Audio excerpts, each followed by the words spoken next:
is suing Pastor Jonas Grumpy in the amount of $5,000.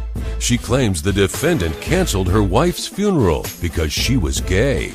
Pastor Grumpy says his decision was rooted in the Bible's teachings. All rise.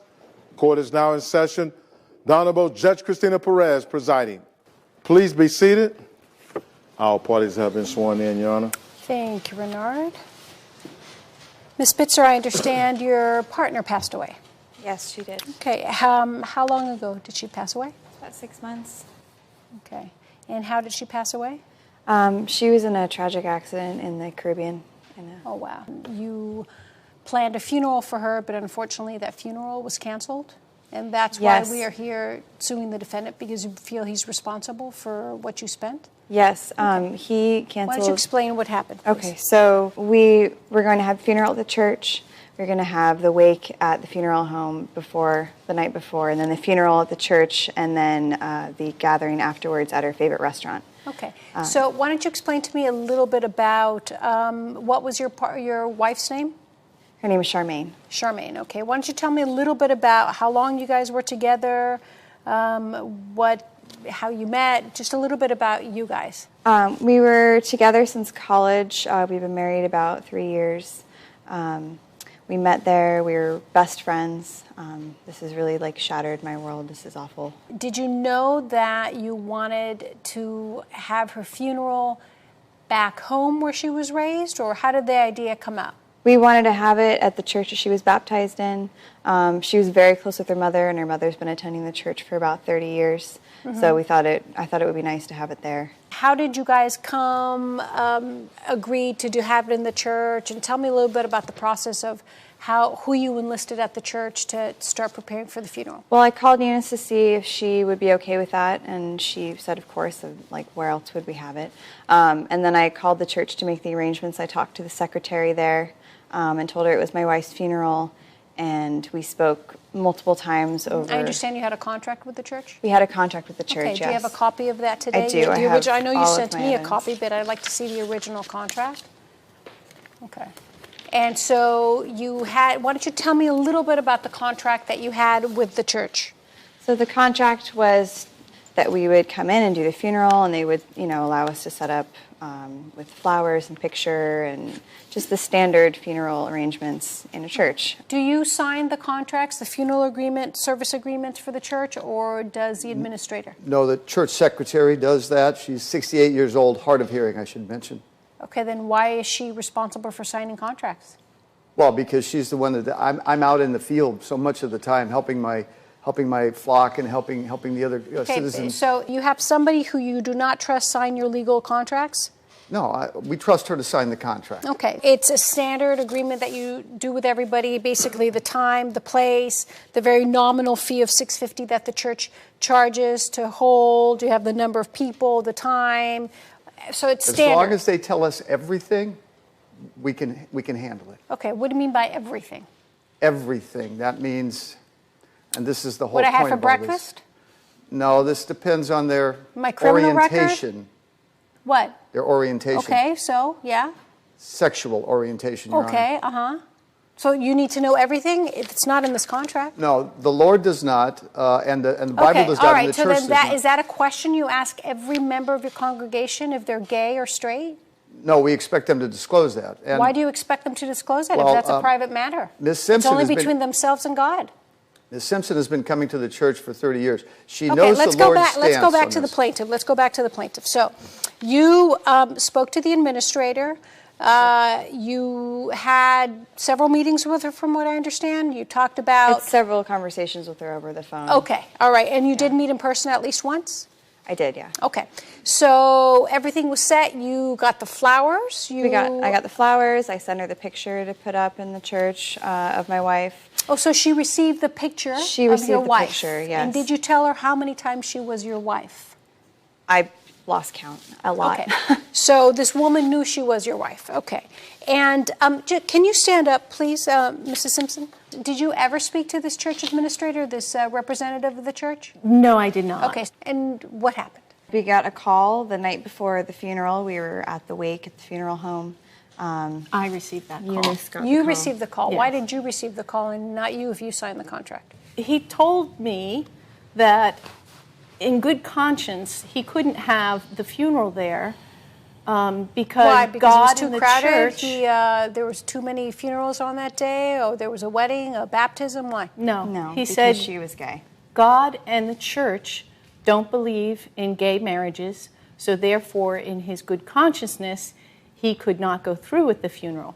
Okay. Now, I don't care what position you take. You don't call a mother the night before and tell that you can't have your daughter's funeral there. That's just wrong.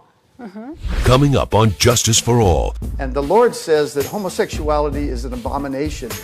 Therefore, This is not a my religious hands matter. are tied, Your Honor. You signed a contract with us. And later, I get approached by one of the workers there that there's an uneasy feeling with the other parents that I'm there, I'm an older man, and I'm by myself. Basically, he asked me to leave.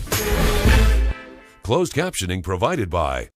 You're watching Justice for All with Judge Cristina Perez. We're back with the case of Carla Spitzer, who is suing Jonas Grumby for breach of contract. So All your set up. reason We had for people- canceling the funeral at the 11th hour was... I'm but a servant of the Lord and a servant of my church. And the Lord says that homosexuality is an abomination. Therefore, This is not a my religious hands matter. are tied, Your Honor. You signed a contract with us. Okay, so The you say... Lord you does not sign a contract.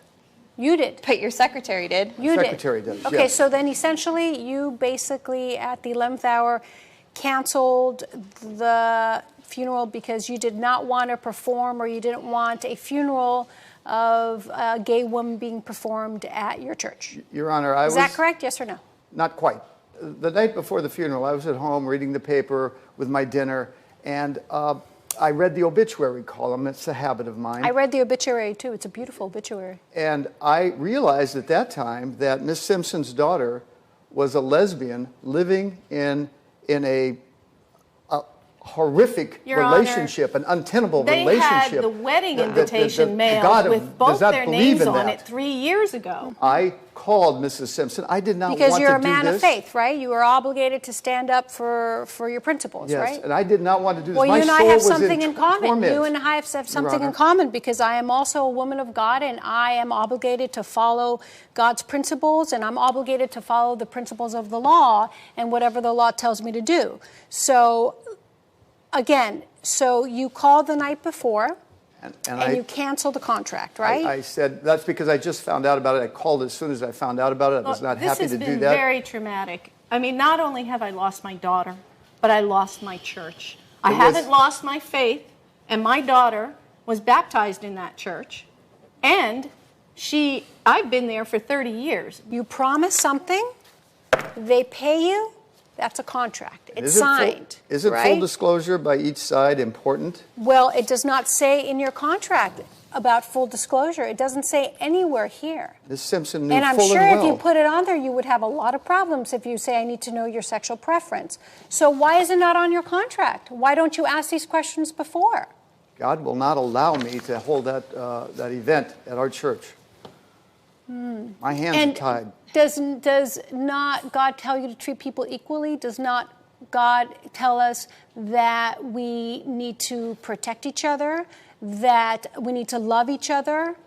My God also daughter accept says- each other for who we are? God also My says daughter that had to have homosexuality compassion. is wrong. Is No. wrong. I My think that's daughter more had a of great your relationship personal with the belief. Lord. No, that's what That the is more Bible of your says. That's personal what the belief. Lord says. Okay, well, unfortunately, your contract does not have that. So, personal, because we can get into an argument, I can tell you personal issues, non-personal issues, but the law. Let's look at the law right here, okay? God is here. It's our presence. I have to abide by the law. I swear to God that I have to abide by the law. When you walked in this room, Bernard swore you both in to tell the truth, the whole truth, and nothing but the truth. So God can never escape us, whatever your personal belief is on any issue, okay? So we're going to take aside what you believe is right and wrong in your brain, in your mind. And we're going to look at the contract that you had your church sign, okay? This is something that says that you promised to have somebody have a funeral that your church administrator, who seems to be the person in charge, signed, spoke to. They have Carla Spitzer as the spouse, contact person. Every single issue is here. So for me, this is a very simple contract issue. That the church, and you are the representative of the church, failed to meet its end of the bargain. You two had a contract